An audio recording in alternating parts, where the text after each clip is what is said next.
भोजन करते समय जरा टेलीफोन, टीवी, सब लोग मिल करके, आज इसके चलते परिवार के सदस्यों में परस्पर संवाद नहीं हो रहा। बाप बेटे में बात करने के लिए एक दूसरे का समय लेना पड़ता। हो सके और करो तो अच्छा है, जरूरी है। गृहस्थ के घर में दो बातें करो, सहभोजन करो और सहभजन करो। कम से कम दिन में एक बार घर के सभी सदस्य साथ बैठ करके भोजन करो। एक आया खा के चला गया, दूसरा आया खा के चला गया, तीसरा आया, साथ मिलकर भोजन करो कम से कम एक बार।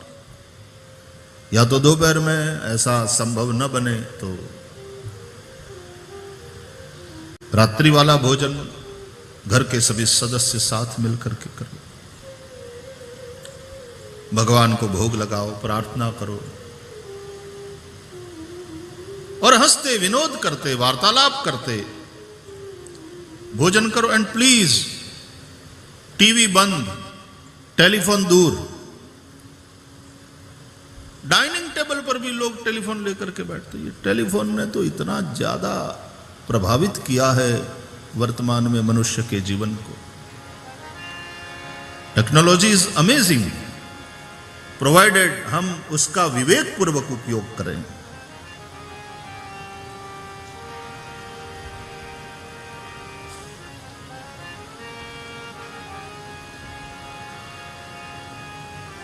कहा जाता है कि ये टेलीफोन और ये कंप्यूटर वगैरह इंसान के समय को बचाने के लिए और काम सरलता से हो सके इसलिए बनाए गए थे। ये कहने वाले आदमी को मैं ढूंढ रहा हूं। समय बचाने के लिए ढूंढा है। वैसे देखा जाए तो यंत्र बड़ा अद्भुत है।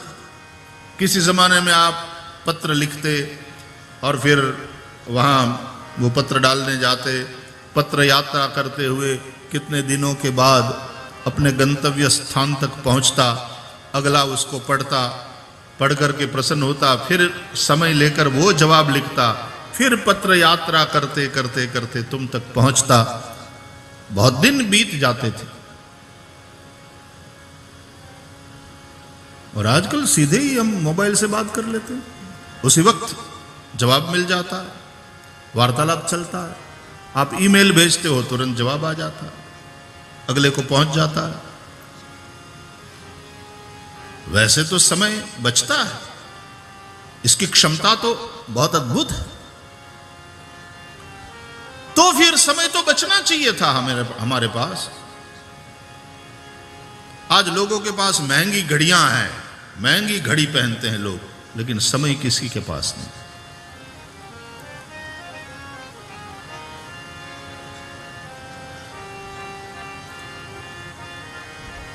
जब बात आवे एक घड़ी आधी में पुनियाद, लोग कह देते महाराज बात तो सही है लेकिन मरने का भी टाइम नहीं। अच्छा, जब मौत आवे और यमदूत लेने आवे तो कह देना कि sorry right now I am busy, इस वक्त मेरे पास टाइम नहीं है। आप लोग अरे अपॉइंटमेंट लेकर आया करो भाई, ऐसे ही सीधे चले आते हो। क्या वे सुनेंगे? कोई भरोसा नहीं भैया। अहमदाबाद में एक भाई सिगरेट पीता हुआ कहीं जा रहा था, केले के छिलके पे पांव पड़ा, फिसला, सिगरेट जलती रही, खुद बुझ गया। विद्युच्चलम जीवितम दुर्लभो मानुषो देहो देहिनाम क्षणभंगुरः। इन साधनों के चलते फिर आपके पास समय तो बचना चाहिए था। उल्टे आज किसी के पास समय नहीं है। कहां गया समय?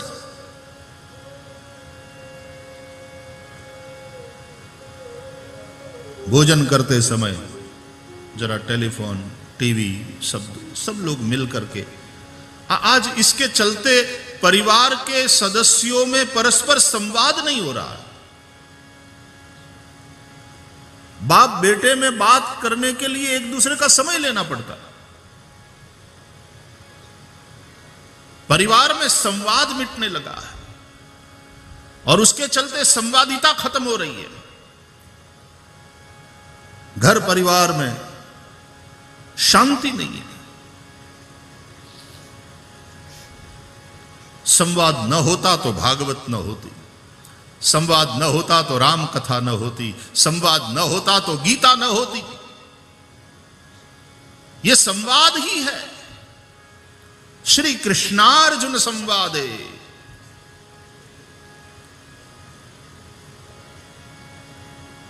प्रधान 3 संवाद में श्री राम चरितमानस कहा गया, भरद्वाज याज्ञवल्क्य का संवाद, काकभुषुंडी गरुड़ जी का संवाद, श्री शिव जी और मां पार्वती का संवाद, और प्रधान 3 संवाद में श्रीमद् भागवत कहा गया, सुत का शौनकादिकों का संवाद, विदुर जी और मैत्रेय जी का संवाद, श्री सुखदेव जी और राजा परीक्षित का संवाद। संगीत बड़ा प्यारा लगता है। सुर और लय दोनों का ध्यान रखते हुए, दोनों की साधना आराधना करते हुए जब संगीत की यात्रा चलती है, बड़ा आनंद आता है। और उसमें प्रत्येक राग का आरोह अवरोह पकड़ वादी संवादी सुर होते हैं।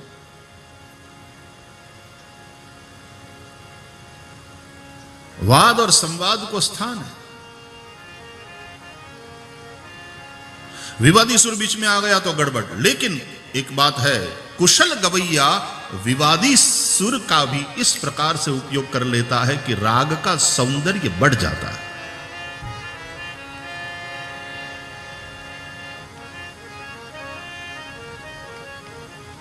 संगीत का सौंदर्य बढ़ाने वाला कोई विवादी सुर बीच में आ जाए, लेकिन उसमें खूबसूरती चाहिए। वो एक कला है, वो गवैये की, वो बजाने वाले की एक कला है। विवादी सुर भी इस तरह से आता है कि राग का सौंदर्य और बढ़ जाता है। वाद विवाद प्रतियोगिताएं होती है विद्यालयों में भी।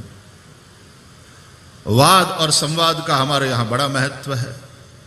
वाद विद्वानों के मध्य होता है, पंडितों के मध्य होता है।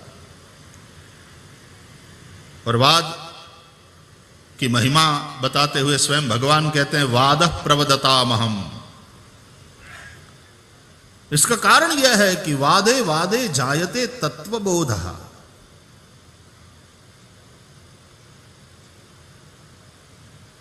वह वाद हो उस तत्व तक पहुंचने के लिए, वह वाद जिज्ञासा मूलक हो, अहंकार मूलक न हो।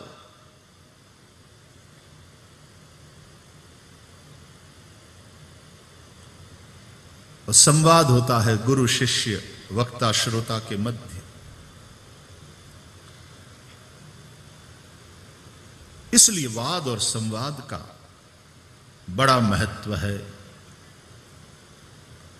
परिवार में भी किसी विषय को लेकर पति पत्नी में वाद होता है, पिता पुत्र में वाद होता है, भाई भाई में वाद होता है, वो विवाद तक न पहुंचे, संवाद बना रहे। संवाद आवश्यक है। तो साथ मिलकर के भोजन, संवाद करो, बातें करते हुए, विनोद करते हुए, प्रभु को भोग लगा करके प्रसाद पाओ। भगवान को भोग लगाने के भाव से माताएं रसोई बनाती हैं और भगवान का स्मरण करते हुए बनाती हैं, तो वो रसोई भी मंत्रात्मक हो जाती। केवल देह का पोषण नहीं, उसी अन्न के सूक्ष्म अंश से मन बनता है, वह मन शुद्ध रहेगा। हमारे यहां तो कहा गया, जैसा अन्न वैसा मन। आहार शुद्धौ सत्व शुद्धि, सत्व शुद्धौ ध्रुवा स्मृति। खान पान बिगड़ा है हमारा, कुछ भी खाते हैं, कहीं भी खाते हैं, कभी भी खाते हैं। हमारे एक बुजुर्ग गांव के एक बार बैठे थे हमारे साथ, तो उन्होंने बढ़िया बात बताई। बोले भाई जी माफ करना, हम गांव के अनपढ़ लोग हैं, लेकिन गांव के हम अनपढ़ लोगों को इतना तो पता है कि कौन काम कहाँ करना चाहिए। मैंने कहा जरा स्पष्ट करिए दादाजी। तो बोले हम घर में खाते हैं और बाहर जाते हैं, और शहर के लोग बाहर खाते हैं और वो व्यवस्था अपने घर में ही है।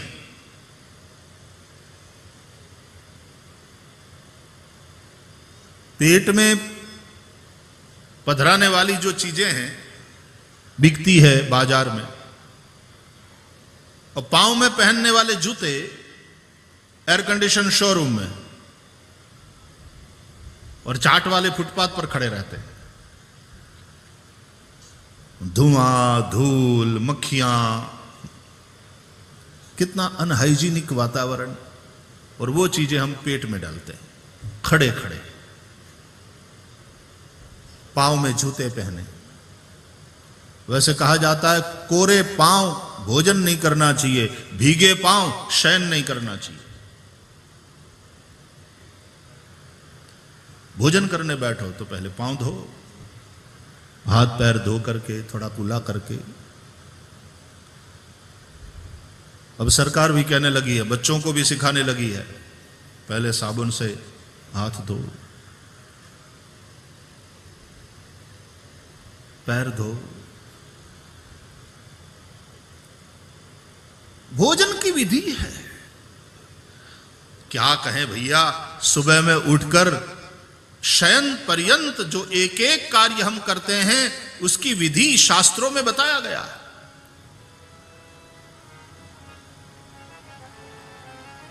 कुछ विधि है, कुछ निषेध है, यह धर्म है।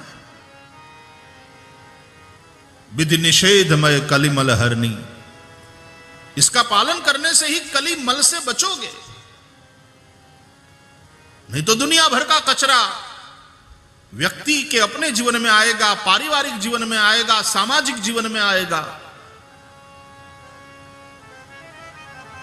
शास्त्र उक्त इस विधि निषेध को समझकर उसका पालन धर्म है। विधि निषेधमय कलिमल हरनी, कर्म कथा रविनंदनी बरनी। कर्तव्या कर्तव्य का विवेक हो, क्या करने योग्य है, क्या नहीं करने योग्य है।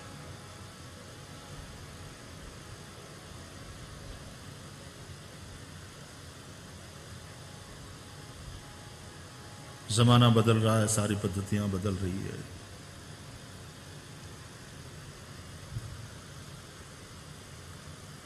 भोजन विधि है,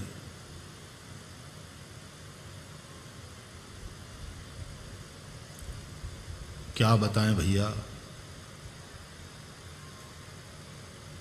विवाहोपरांत अपनी पत्नी में संयम पूर्वक किस प्रकार से काम का आश्रय करते हुए केवल वंश वृद्धि के लिए जो स्त्री पुरुष शरीर में संपर्क होता है उसकी भी विधि शास्त्रों में,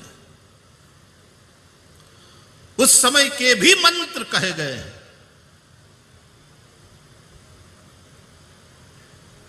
वहां केवल वासना के कीड़े बनकर के उस क्रिया में उतरना नहीं है।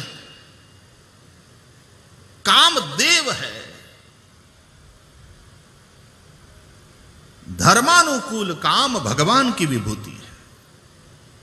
धर्मा विरुद्धो भूतेषु कामोस्मि भरतर्षभ। शादियों में पंडितों के द्वारा कामदेव की स्तुति के मंत्र बोले जाते हैं।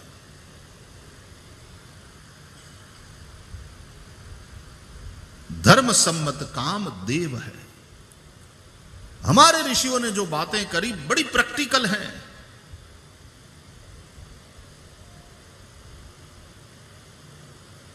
धर्म विरुद्ध काम। श्रीमद् भागवत में भी कथा है। कामदेव श्री कृष्ण का पुत्र बन करके आए हैं, प्रद्युम्न के रूप में प्रकट हुए हैं, और प्रद्युम्न जी के द्वारा शंबरासुर का नाश हुआ। तम शंबरः काम रूपी। शंबरासुर धर्म विरुद्ध काम है, प्रद्युम्न धर्म सम्मत काम है। धर्म सम्मत काम के द्वारा धर्म विरुद्ध काम को मारने के लिए गृहस्थाश्रम।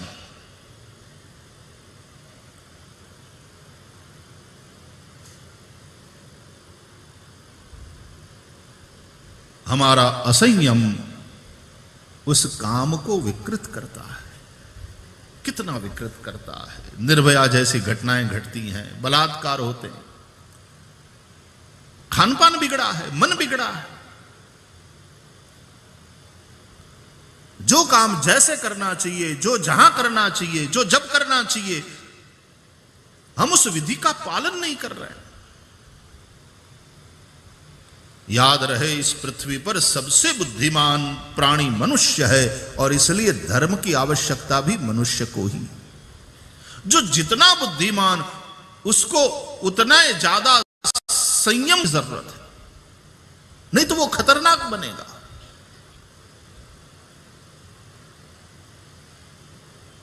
सड़क पर जितने ज्यादा स्पीड में चलते हो, उतनी ही सावधानी ड्राइवर को ज्यादा बरतनी पड़ती।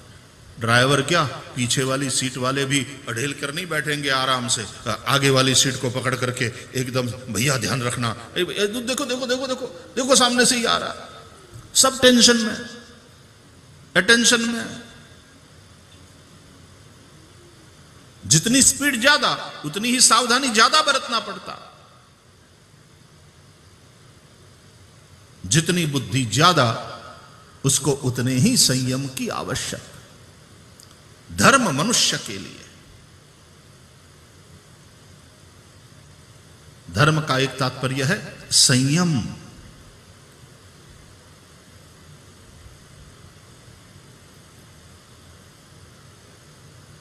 धारणात् धर्ममित्याहु। उन वैल्यूज को, उन मूल्यों को जीवन में धारण किया जाए जिससे हमारा, परिवार का और समाज का जीवन मंगल बने, सबका कल्याण हो। धर्म एक्सेलरेटर का भी काम करता है, वो विधि रूप धर्म है। धर्म ब्रेक का भी काम करता है, वो संयम रूप, निषेध रूप धर्म है। कुछ करना धर्म है, कुछ न करना, कुछ करने से बचना, ये धर्म है। एक्सेलरेटर यदि खराब हो गया हो तो ज्यादा से ज्यादा गाड़ी चलेगी नहीं, आप दूसरी गाड़ी से, दूसरी सवारी से आप पहुंचोगे। लेकिन जिस गाड़ी का ब्रेक फेल हो गया हो, उसमें सवारी करना खतरे से खाली नहीं। संयम का ब्रेक फेल हो जाए, बड़ा नुकसान होता है। व्रत इत्यादि जो हम भक्ति पूर्वक करते हैं, वो इसीलिए कि हमारे में संयम आए, संयम का अभ्यास करें। आज हमारा एकादशी का उपवास है, आज खाना नहीं, भूख तो लग रही है लेकिन आज नहीं खाएंगे। सामने बढ़िया वाले स्वादिष्ट व्यंजन बने, दूसरे लोग खा रहे हैं, लेकिन नहीं, मैं आज व्रत है, मैं कुछ नहीं लूंगा।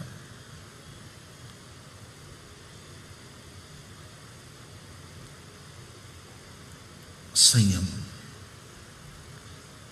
और यह संयम यदि जीवन में है तो परिवार में कभी बड़ों ने कुछ कह दिया तो भी संयम बरतोगे। वो नहीं है तो बड़ों के सामने भी आदमी अविवेक पूर्वक व्यवहार करेगा। बाप के सामने, मां के सामने, गुरुजनों के सामने, बड़ों के सामने।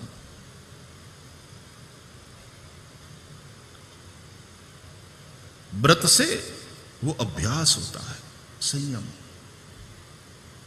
आज नहीं खाना। हकीकत यह है कि दुनिया में जितने लोग भूखे नहीं मरते, उतने खा करके मरते हैं। खाना भी संयम पूर्वक। कहते हैं पेट के 4 हिस्से करो, 2 हिस्सों को अन्न से भरो, एक हिस्सा छाछ पानी के लिए और एक हिस्सा खाली रखो ताकि सांस ले सको। ऊणोदर व्रत करो, हमारे यहां कहते हैं पेट ऊणो मतलब थोड़ा खाली रखो। स्वाद के चलते अधिक खाते हैं। युक्ताहार विहारस्य युक्त चेष्टस्य कर्मसु युक्त स्वप्नावबोधस्य योगो भवति दुःखः। भोगी और योगी में इतना ही अंतर है। गृहस्थ में रहने वाला भी योगी हो सकता है यदि गीतोक्त इस बात को ध्यान में रखते हुए जीवन जिए। नहीं तो घर छोड़ के जो चला गया है वो भी भोगी हो सकता है।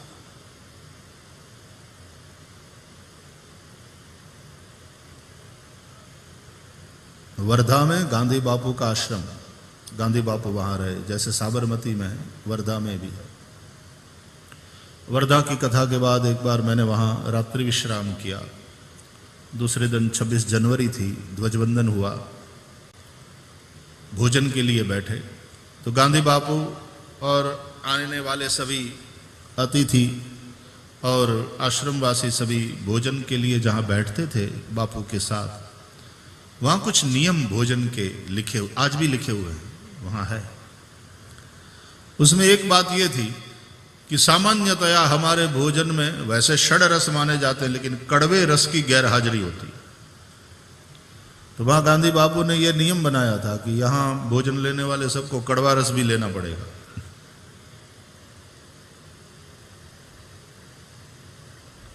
शरीर के लिए वो भी जरूरी है।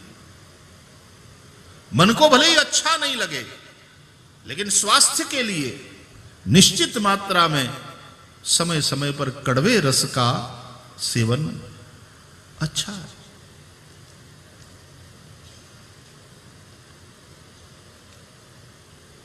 कई लोगों को करेले की सब्जी भाती ही नहीं है, सुहाती ही नहीं है, और करेला हमारा फेवरेट है।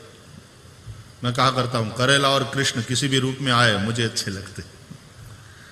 Krishna is Shrinath ji, Krishna is Jagannath, Krishna is Banke Bihari, Krishna is Dwarkadhish. Krishna भी किसी भी रूप में कृष्ण, उडुपी कृष्णा, सब रूपों में कृष्ण प्यारे लगते। ऐसा ही करेले का भी है, फ्राइड हो, ग्रेवी वाले हो, लोट वाला हो, बीच बीच में कभी कभी करेले की सब्जी भी खाना चाहिए। कड़वा रस भी जरूरी है। जीवन में कभी कोई कड़वा कुछ कह दे तो वो भी उसी तरह है ऐसा मानो, स्वीकार करो, कल्याणकारी है। संयम नहीं है तो सामने उठ करके खड़े हो जाओगे और तुम भी जवाब देने लग जाओगे और बड़ों के सामने अविवेक पूर्वक व्यवहार करोगे। परिवार के सब लोग एक बार साथ में बैठ करके भोजन करें, संवाद करें।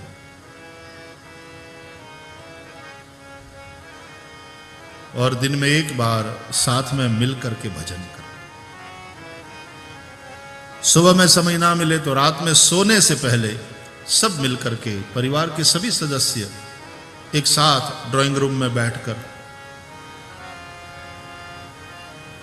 कोई पाठ करो, गीता का अध्याय, चाहे विष्णु सहस्त्रनाम स्तोत्र, चाहे हनुमान चालीसा, चाहे जो भी तुम्हारी रुचि हो, साथ मिल करके गाओ, प्रार्थना करो, साथ मिलकर भजन ही गाओ, प्रभु को सुनाओ, प्रभु के समक्ष अपनी प्रार्थना रखो। मेरा श्री वैष्णव परिवार हरि आ जाओ एक बार। मेरा श्री वैष्णव परिवार हरि आ जाओ एक बार। मेरा श्री वैष्णव परिवार हरि आ जाओ एक बार। मेरा श्री वैष्णव परिवार हरि आ जाओ एक बार। हरि आ जाओ, हरि आ जाओ, हरि आ जाओ, हरि आ जाओ, हरि आ जाओ, हरि आ जाओ, हरि आ जाओ, हरि आ जाओ। मेरी बिगड़ी बात बना जाओ, मेरी बिगड़ी बात बना जाओ, मेरी नैया पार लगा जाओ, मेरी नैया पार लगा जाओ। नित आत्मा करे पुकार हरि आ जाओ एक बार। क्या आत्मा करे पुकार। हमारे परिवार में कलह का वास न हो, हमारे परिवार में श्री कृष्ण रहते हो। मेरा श्री वैष्णव परिवार हरि आ जाओ एक बार। मेरा श्री वैष्णव परिवार हरि आ जाओ एक बार। लाखों को दर्श दिखाया, लाखों को दर्श दिखाया है, प्रभु मुझको क्यों बिसराया है। प्रभु मुझको क्यों बिसराया है। ये कैसी तुम्हारी माया है। ये कैसी तुम्हारी माया है। नित बहती असुवन धार हरि आ जाओ एक बार। बहती ससुवन धार हरि आ जाओ एक बार। मेरा श्री वैष्णव परिवार हरि आ जाओ एक बार। मेरा श्री वैष्णव परिवार हरि आ जाओ एक बार। जब याद तुम्हारी आती है, जब याद तुम्हारी आती है, तन मन की सुध बिसराती है। तन मन की सुध बिसराती है। रह रह के मुझे तड़पाती रह रह के मुझे तड़पाती है। तन मन धन दूं सब वार हरि आ जाओ एक बार। तन मन धन सब वार हरि आ जाओ एक बार।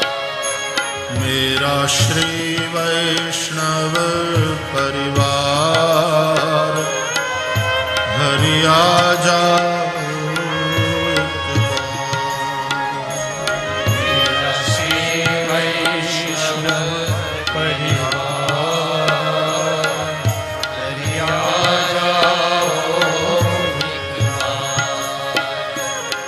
तुमसे बिछड़े युग बीत गए, तुमसे बिछड़े युग बीत गए।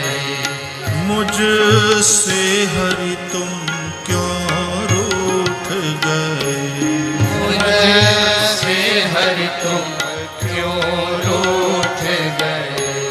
मैं हार गया तुम जीत गए, मैं हार गया तुम जीत गए। अब दर्शन दो साकार, हरि आ जाओ एक बार। दर्शन दो साकार, हरि आ जाओ एक बार। मेरा श्री वैष्णव परिवार, हरि आ जाओ एक बार। श्री वैष्णव परिवार,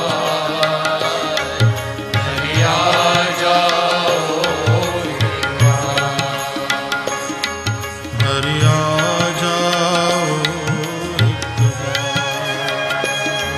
हरि आ जाओ एक बार। हरि आ जाओ एक बार। हरि आ जाओ